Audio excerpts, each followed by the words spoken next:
This video is about being a good neighbour. Maybe that doesn't sound exciting, so let's explain why I'm talking about it. Well, if you look at society, especially in the big cities, and I'm in a big city called London, you'll see there is a huge disconnect between people. You're talking about the West, I think, generally.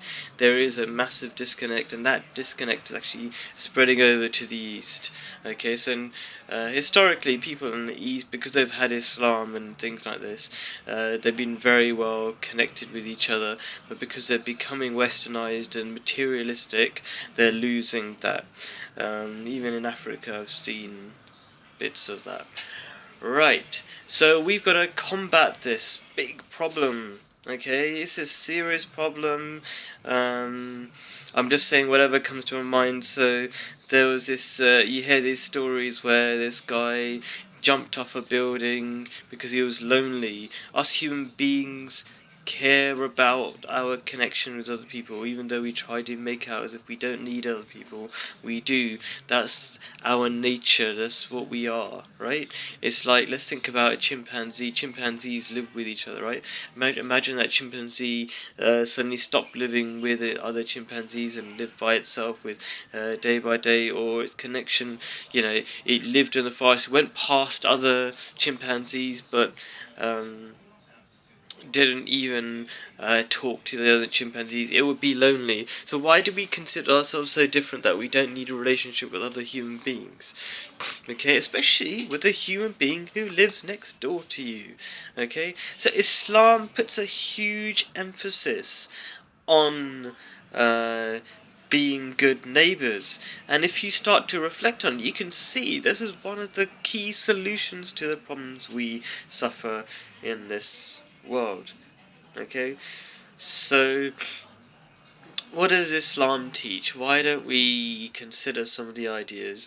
Okay, Islam teaches first of all that not first of all, I'm just saying in some sort of, I think, an appropriate, slightly appropriate order. The Prophet of Islam once said that if your neighbour says you're good, and if your neighbour says you're bad, you are bad.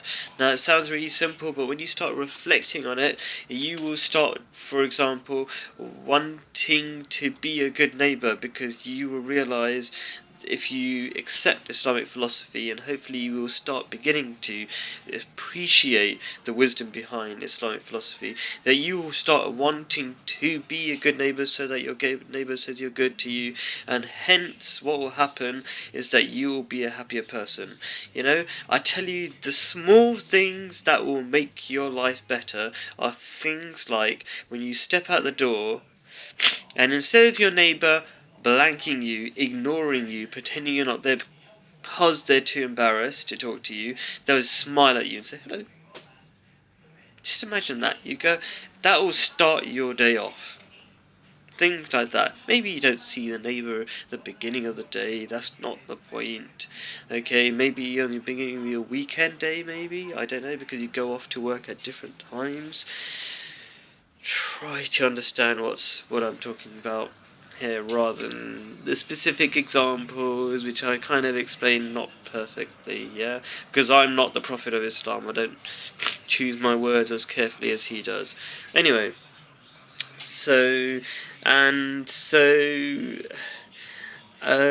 think I'll end the video because I'm trying to keep the videos short, but if you concentrate on being a good neighbour, that will continue on your path to happiness. Try to imagine how that'll affect yourself. Just contemplate on the words I've said, because I'm trying to keep these videos short rather than explain every single detail of how it will improve your life. Thank you for watching. Have a nice day.